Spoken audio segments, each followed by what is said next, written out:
Friends, आज मैं आपको बताऊंगा कि फाइनेंशियल ईयर 2022-23 के लिए आप अपने इनकम टैक्स का आकलन किस प्रकार कर सकते हैं। ठीक है, तो एक annual salary statement for the financial year 2022-23 का मेरे पास है। उसी का एग्जांपल मैं आपको दे रहा हूं। देखिए किस तरीके से हम अपने इनकम टैक्स का कैलकुलेशन कर सकते हैं खुद। देखिए यहाँ पे तो एक सैलरी स्टेटमेंट में क्या क्या दिया होता है। देखिए बेसिक पे, डीए, एचआरए, हिल अलाउंसेस, एनपीएस, गवर्नमेंट कंट्रीब्यूशन दिया होगा अगर एनपीएस से आच्छादित हैं कर्मचारी। अगर वो ओपीएस वाले हैं तो यहाँ पे कोई भी कॉलम नहीं होगा। डीए है, फैमिली प्लानिंग अलाउंसेस है, अगर कुछ है वो तो सारी चीज़ें यहाँ पे दी होती हैं। इनको हमने बहुत ज़्यादा नहीं देखना है। हमारे लिए इम्पोर्टेंट क्या है? हमारे लिए इम्पोर्टेंट है यहाँ का टोटल। ये देखिए, ये वाला टोटल यहाँ पे दिया है आपको 13,43,908। एक ये है। क्या क्या नोट करना आपने? सबसे पहले ये वाला टोटल जो यहाँ पे है, प्लस फरवरी की सैलरी। फरवरी की सैलरी वही होगी जो जनवरी की होगी, तो यहाँ पे इसको नोट करिएगा। तो क्या क्या ऐड करना आपने? ये टोटल प्लस फरवरी की सैलरी प्लस ये बोनस, एक दिवाली बोनस यहाँ पे आया हुआ है 6908। तो ये तीनों चीजों को ऐड करिए, और तीनों चीजों को ऐड करके आपको कहां पे लिखना है? देखिए आपको लिखना है यहां पर वेतन से प्राप्त आय में, इसको लिख देना है। ये मैंने नोट किया है 14,76,906। ठीक है, इसमें कोई प्रॉब्लम नहीं होगी किसी को। उसके बाद यहां पे आता है अन्य स्रोतों से आय। यदि आपकी है तो उसको लिखिएगा, अदरवाइज नील करिए। तो योग 1 और 2, इन दोनों का योग कर देना। ये आता है यहाँ पे नील है तो योग भी इतना ही आएगा 14,76,906। राइट। अब धारा 10 के अंतर्गत जो कर मुक्त भत्ते होते हैं वो यहां पे आपको लिखने हैं। ये पहला है। इसमें देखिए मकान किराया भत्ता। इसमें बहुत सारे हमारे साथियों को कंफ्यूजन होता है कि इसको किस तरीके से कैलकुलेट करें, लिखें या नहीं लिखें। तो मैं थोड़ा सा बता देता हूं आपको इसमें कैसे कैलकुलेट करते हैं इसको। एक्चुअली तीन चीजें आपको नोट करनी है। सबसे पहला, जो आपको एम्प्लॉयर के द्वारा एचआरए मिल रहा है उसको नोट करिए आप। ठीक है, एक चीज होगी।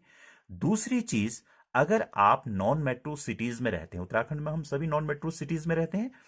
अगर नॉन मेट्रो सिटीज में रहते हैं तो बेसिक प्लस डीए जितना भी हमारा टोटल है एनुअली, उसका क्या करेंगे हम? 40%। दूसरी चीज नोट होगी। तीसरी चीज, जो हम एक्चुअल रेंट दे रहे हैं अपना मकान मालिक को, जो भी हम पूरा एनुअली रेंट दे रहे हैं, -10% करेंगे किसका? बेसिक प्लस डीए का। अपना जो रेंट दे रहे हैं हम उससे माइनस करना है आपको। किसको? बेसिक प्लस डीए के 10% को। अब तीन चीजों में से जो सबसे मिनिमम आएगा उसको नोट करना है आपने मकान किराया भत्ता में। ये मिनिमम जो है माइनस में ही आता है, ये मैंने कैलकुलेट करके देख लिया बहुत सारी सैलरीज के लिए, तो लगभग ये नील ही होगा। तो दूसरा ख में है पर्वतीय विकास भत्ता, जो मैक्सिमम 3600 होता है। विकलांग वाहन भत्ता अगर मिलता है तो उसको यहां पे लिखिए, अदरवाइज नील करिए। स्टैंडर्ड डिडक्शन 50,000 तक है तो इसको 50,000 यहां पे करिए। अब 4 का ख ग घ योग, तो यहां पे इनका सबका योग आ गया 3600, ये हो गया 50,000, ये हो गया, तो ये हो गया 53,600। ठीक है।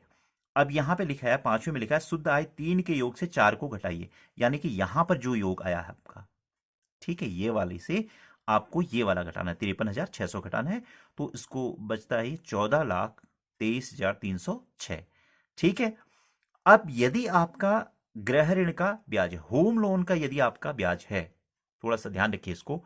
यदि आपका होम लोन का ब्याज है और पहली बार आपने अपने हाउस के लिए क्या लिया है?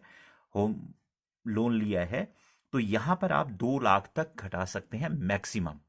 ठीक है, 2 लाख तक इसमें मैक्सिमम घटा सकते हैं। मेरा ये नील है तो हमने यहां पे नील लिख लिया, तो यही आना है यहाँ पे। तो इसको, इससे जो है इसको माइनस कर दीजिए, जो जो भी ब्याज आता है, तो यहाँ पे उसको आ जाएगा 14,23,306। चूंकि यहाँ पे हमारा कोई भी ब्याज हमने नहीं दिया है तो यही जो है टोटल यहाँ पर आ जाएगा। ठीक है। अब हम लिख रहे हैं 6A के अंतर्गत कटौतियां। इसमें दो प्रकार की कटौतियां होती हैं। एक होती है कटौतियां क, जिनकी लिमिट ओपीएस वालों के लिए होती है 1.5 लाख और एनपीएस वालों के लिए होती है 2 लाख तक। ठीक है। और दूसरा होता है कटौतियां ख, वो 100% उनमें हमें टैक्स रिबेट मिलता है। उसको मैं बताऊंगा अभी किस तरीके से करना है। पहले यहां पर देखिए थोड़ा सा, ये आपका सैलरी स्टेटमेंट है। यहां पे एनपीएस का कंट्रीब्यूशन दिया है एम्प्लॉय का, जो गवर्नमेंट का कंट्रीब्यूशन है वो नीचे है, ठीक है। तो यहां पे देखिए एनपीएस वाले तो इसका टोटल करेंगे, इसका प्लस फैफ का और ले लेंगे, वो 10,557 यहां पर जनवरी का है तो फरवरी का भी इतना ही ले लेंगे, इन दोनों का टोटल करके, इन दोनों का टोटल करेंगे, एनपीएस वालों के लिए बता रहा हूं मैं, ठीक है। इन दोनों को आपने क्या कर लिया, टोटल कर लिया। अब उसमें से क्या करना है आपको, देखिए थोड़ा सा इसमें भी एनपीएस वाले कंफ्यूजन में रहते हैं। उसमें से क्या करना है, सीधे सीधे 50,000 तो आपने 80cc D1B में माइनस कर देना है। 80cc D1B में यहां पे 50,000 आपने लिख लेना है, जो भी वो टोटल आया आपका, ठीक है। इंप्लॉय का जो भी टोटल आया इंप्लॉय कंट्रीब्यूशन का, उसका क्या कर देना आपने, 50,000 यहां पे लिख देना है, और जो बचा अमाउंट है उसको यहां पे लिख दीजिए 80cc D1 में एनपीएस कर्मचारी का अंशदान जो बचा हुआ है, ठीक है, यहां पे लिख लिया। बाकी जो भी आपकी चीजें हैं यहां पे पीपीएफ है, एलआईसी है, अगर ट्यूशन शुल्क है बच्चों का, सुकन्या योजना, एनएससी, जीआईएस भी यहां से लिखेंगे आप सैलरी स्टेटमेंट से। तो कुल मिला के आपको ये एनपीएस वालों को यहां पे जो टोटल है वो लिख लेना है। ये मैक्सिमम कितना होता है, 2 लाख रुपए। जबकि अगर ओपीएस से आच्छादित है कर्मचारी तो क्या होगा, यहां पे एनपीएस की जगह जीपीएफ होगा, तो जीपीएफ आपको यहां पे लेना है, टोटल यहां पे है ही टोटल, लेकिन फरवरी का और जो जनवरी का है उसको कर लेना है। तो इन दोनों का जो टोटल आएगा वो कहां पे लिखेंगे आप, जीपीएफ में लिख लेंगे, यहां पे लिख लेंगे, ठीक है। बाकी पीपीएफ, एलआईसी वगैरह कुल मिला के मैक्सिमम ओपीएस वालों के जो ये 2 लाख की लिमिट है एनपीएस वालों की, वो होगी 1.5 लाख की लिमिट, ठीक है। तो यहां पे 1,50,000 हो जाएगा। अब दूसरे प्रकार की जो हमारी कटौती होती है 6A के अंतर्गत, वो होती है कटौती ख। इसको किस तरीके से करते हैं, देखिए स्वास्थ्य बीमा योजना 80D के अंतर्गत स्वास्थ्य बीमा प्रीमियम हमारे आते हैं। यदि आपने कोई प्राइवेट लिया है स्वास्थ्य बीमा तो उसका भी आप अमाउंट यहां पे भर सकते हैं। अदरवाइज जो गवर्नमेंट की तरफ से हमारा यहां पे करता है, देखिए यहां पे SGHS लिखा है, तो ये जो कंट्रीब्यूशन है ये 11 महीने का दिया है, इसमें 650 और जोड़ेंगे आप तो ये 12 महीने का हो जाएगा। इसको आप कहां कैलकुलेट कर सकते हैं, यहां पे लिख सकते हैं आप 80D के अंतर्गत स्वास्थ्य बीमा प्रीमियम में, ये 7800 हो जाएगा टोटल 12 महीने का, ठीक। यहां पे देखिए स्वास्थ्य बीमा प्रीमियम आपने लिख लिया जो भी है। बाकी ये जो भी चीजें आपकी 80DD के अंतर्गत यदि दिव्यांग आश्रित की देखभाल पर आपने खर्च किया है तो यहां पे लिखेंगे। चिकित्सा पर अगर कोई मेडिकल आपने खर्च किया है उस पर भी है तो यहां लिखेंगे। ये सारी चीजें यहाँ पे दी हुई हैं, अगर इनमें से कोई चीज है तो यहाँ पे आप सारी चीजें वो नोट कर लेंगे, ठीक है। राहत कोष में दिया गया दान होता है वो 100% रिबेट के लिए होता है, उसको भी यहाँ पे लिखेंगे आप। बचत खाते का जो ब्याज है अगर वो 10,000 से अतिरिक्त है तो उसको लिखेंगे, 10,000 से कम है बचत खाते का ब्याज कुल मिलाकर तो उसको नहीं लिखेंगे। अदरवाइज 10 जैसे 13,000 है तो 3,000 यहां पे लिखेंगे आप, ठीक है। तो चैप्टर क व ख का योग, अब जो भी यहां पे योग आपका आता है इसका देखिए 3,72,068 रुपया ये था, प्लस 7,800 और जोड़ दिया तो ये 379868 हमारा योग हो गया, ठीक है। अब क्या करेंगे, यहां पे लिखा है 7 से कॉलम 9 को हमने क्या करना है, घटाना है। 7 वाला कॉलम ये है हमारा, देखिए यहां पे जो हमारा है ये 7 वाला कॉलम है टोटल इनकम का, ठीक है। इससे हमने किसको माइनस करना है, इधर यहां वाला माइनस करना है, कौन सा, ये 3,79,868, इसको माइनस कर दें तो ये आया हमारा 10,43,438, ये आया, ठीक है। तो ये हमारा एक्चुअली टैक्सेबल इनकम है, इस पर अब हम अपने इनकम टैक्स को कैलकुलेट करने जा रहे हैं, राइट। तो इसमें से आप 2.5 लाख तक तो हमारा क्या दिया है, इसने शून्य दिया है तो ये 0 यहां पे नोट करिए। 2.5 लाख से 5 लाख यानी 2.5 लाख पर फेस 2.5 लाख का 5% कितना होता है, 12,500, ठीक है। अगर आपका 5 लाख से कम बचता है आप, ठीक है, माना यहां तक आपका 5 लाख तक तो ये हो गया, माना आपका 9 लाख है टोटल, यहां पे 9 लाख आता है आपका, तो आप कितना बचा, 4 लाख बचा।